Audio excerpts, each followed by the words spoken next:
So what is up, ladies and gentlemen? Welcome back to our YouTube channel, Gentle One TV. So for today's video, another update na naman tayo patungkol sa Jomcar at kay Carla. So this video is from Kalingap Reaction. It is the title of Itinago. Grabe ka, Carla. Mas lumilitaw talaga ang ganda. Carla, may hindi malilimutan. Diyos ko po, ano kaya yan?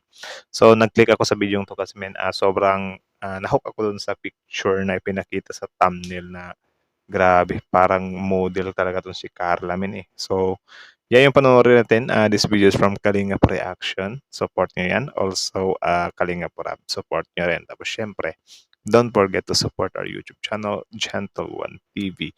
So, without further ado, ladies and gentle one, let's watch this video together. Again, the title na. The title of this video, Itinago. Grabe ka, Carla. Mas lumilitaw talaga ang ganda. Carla, may hindi malilimutan. Ano kaya yung hindi nalilimutan? So again, Kalingap Reaction, Gentle One TV. Ladies and gentlemen, without further ado, let's watch this video together. Start. Na kailanman hindi malilimutan sa kanila. Again. Hala Carla, may isang bagay raw na kailanman hindi malilimutan sa kanilang bakasyon. Ano yan? Kalingap Reaction. Magandang araw po muli mga ka-Jomcar at maraming salamat na naman po sa patuloy ninyong pagsuporta at pagsubaybay sa ating Jomcar serye. Sa kanilang pag-uwi mula. Of course, sobrang lakas kasi makahook ng Jomcar So, mag-i-stay talaga kami. Sa bakasyon ay nananatili pa rin sa isipan ni Carla ang hindi malilimutan na mga magagandang experience. Ang kung paano napasaya ng husto kasama ang masugid na manliligaw nitong si Jomar. At syempre ang ibang mga K-boys na rin dahil sa kaunting panahon na masusugid talaga yan, no? Agree ako doon. Nakakasama ni Carla ang Kalingap ay talagang ibinigay nila kay Carla ang tunay na kasiyahan na noon ay tanging pangarap lang ni Carla. At syempre nang dahil din sa mga walang sawang mga sponsors na nagbibigay ng budget financial para kay Carla at kay Jomar. Ngunit so yun, credits na din sa mga sponsor, ano? Dahil din sa kanila, they made it possible na makita natin or mas lalo pang lumago yung love team na to. So salamat din talaga sa sponsor. Also as viewers, malaki din naman yung naitutulong natin sa kanila kasi syempre while watching there's some kind ads, So yeah, tuloy. May isang bagay talaga na kailanman raw ay hindi malilimutan ni Carla sa lugar ng Palawan. Alam naman natin na lahat ng paraan ay talagang ito yung nasa thumbnail. Ang sexy, experience nila para maging baon-baon ni Carla sa kanilang pag-uwi. Kaya ito pala talaga ang hindi malilimutan ni Carla ang mga sandaling buo sila na nasabay tumawa at nagpakasaya dahil minsan lang daw mangyari sa kanilang buhay ang maranasan na makapagbakasyon sa ibang lugar na kaya talagang sinulit nila bawat oras ang mga sandaling masaya sila na umaasa na balang araw makapagbakasyon si Carla sa ibang lugar naman kasama ang kanyang mga mahal sa buhay. Ngunit sa Tama, kahit sino naman talaga tayo kapag naka-travel tayo sa mga lugar, parang napapaisip din tayo ba na soon maipupunta ko din dito yung mga family ko or yung mother, father, mga kapatid ko. But may times din kasi talaga sa buhay natin na kasi yung mga pagta-travel sa ibang mga lugar, cost naman talaga yun. I mean, malaking gastos.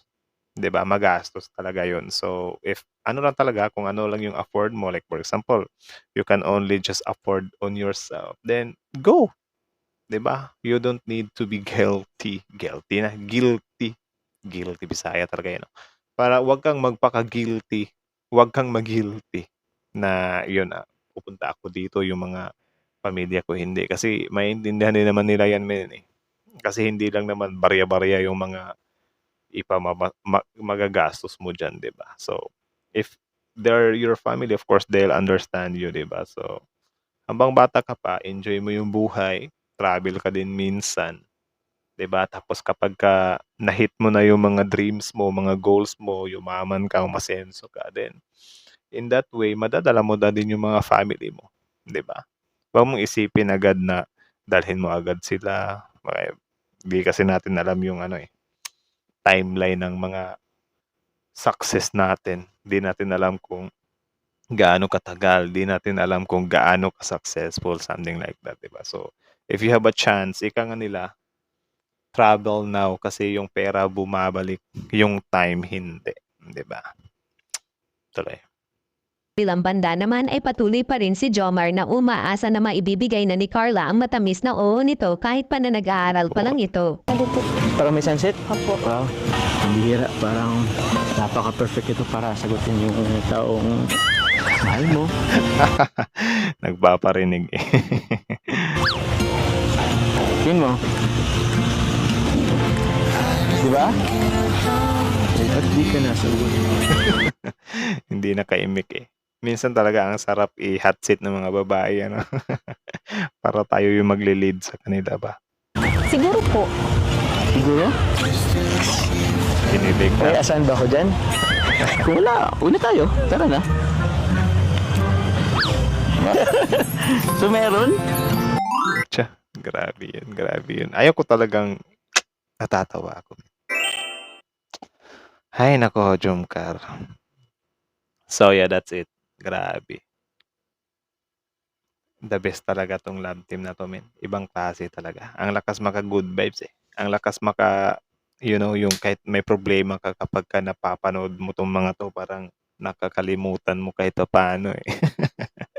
Kayo din ba, ganun din ba yung feeling nyo if ever na, for example, tawag dyan, pagod kayo sa trabaho or di ba sobrang busy nyo, may marami kayong problema, tapos kapag nanonood kayo ng mga video nila, bigla ka lang ngingiti, bubuhak ka sa pagtawa eh.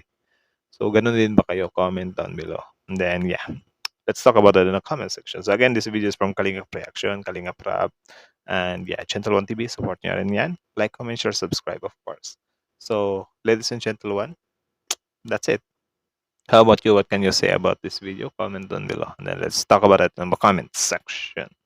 So, kita nyo naman yun. Isiningit pa talaga ni Kuya Jomar. Well, actually, okay lang naman yan. Normal lang din naman talaga yan sa mga relasyon, or yung, for example, sutor ka pa lang or manliligaw ka pa lang. Normal lang talaga yan na kukulitin mo yung babae na ano ba, ganyan. Kasi that's a way of, din naman communication. Hindi naman sa inaatat or minamadali. Hindi, dalawa din kasi yan eh. Merong lalaki din talaga kasi na kung hindi na makapagtiis, iiwan ka nila. Meron din namang lalaki na pasundot-sundot lang ba? Like, ano ba talaga? Kailan mo sasagutin? Something like that. Kasi ako, men, maniwala ka sa akin o hindi. I've been there in that kind of relationship na hindi ko kinukulit-kulit na ano ba, tayo na ba. Tapos yung babae naman pala, wala din naman palang ganong alam dyan sa mga pag-ibig na yun kasi parang baguhan pa lang din siya sa pag-iibig ba. So parang I think umabot na kami ng 8 months of dating nang walang label. Mga ganun eh. Tapos sabi ko, never ako sinagot ng taong to Kasi siya, hindi rin niya hindi niya din alam na yun din pala yung gagawin, na may day din siya na, hindi, mga 6 months ata yun or 8 months. I forget. Basta something like that na wala talagang confirmation na tayo na. Kaya ang ginawa ko na lang, bumalik na lang ako dun sa time mismo na ako yung nagkagusto sa kanya. Yun na lang yung sinet namin na mansari namin, di ba? So, yan. That date naging tayo. So, nagiging ganun kasi ako din naman, nag-iintay din ako, tapos wala din naman eh. Tapos, I think, 1, 2, December, 3 months. Yeah, after 3 months, we've kissed. Naghalikan na kami or nakiss ko na siya. So, di ba, most likely sa mga relasyon, kapag ka naghalikan na kayo or nag-kiss kayo, parang doon na yung day 1 nyo. Tapos I think umabot pa yun ng mga 6 months or 7 months. Tapos bigla na lang napapatanong ba na, ano ba talaga? Kailan ba talaga yung mansari natin? Kailan ba naging tayo? Biglang doon na lang kasi, siguro dahil sa patience ko, hindi ko na lang siya ganong kinulit ba? Or siguro nawala na din sa isip ko na kulitin. Kasi most likely kasi sa mga ganyan, yung mga babae, isusurpresa nila yung mga lalaki na, uy, tayo na, sinasagot na kita. Pero sa akin, parang walang ganung nangyari eh. Parang nag-iintayan lang din eh. Or siguro yung girl, hindi niya din alam na yun dapat yung gagawin niya, di ba, na sasagutin niya pa pala ako. Parang nakalimutan na. Kaya yun, parang walang nangyaring confirmation. Kaya balik na lang kami sa 1. Imbis na supposed to be, nung nag-first kiss pala sana kami, But hindi ko naisip agad din yun eh. So, yun, parang nag-start na lang sa kung kailan ko siya unang nagustuhan, then parang yun yung ano na lang, date namin. Kasi wala eh, walang stable date eh. Kaya kayo, yung ginawa ni Kuya Jomar din, goods din yun na parang hihingi ka din ng update palagi. Kasi sa akin hindi nangyari yun eh. Wala talaga min. Walang update, naghihintayan lang ano. Kala ko din kasi dati ano eh. Or siguro, wala lang, nakalimutan ko lang din siguro. So, again, how about you? Kasi so, nagcha-Chinese na eh. Lumaki po ako sa farm, Your Honor. So how about you? What can you say about that video? Comment down below and then let's talk about it in the comment section. So again, Kalingap Reaction, Kalingap Rap, Chental1 TV. Chental1 TV is out.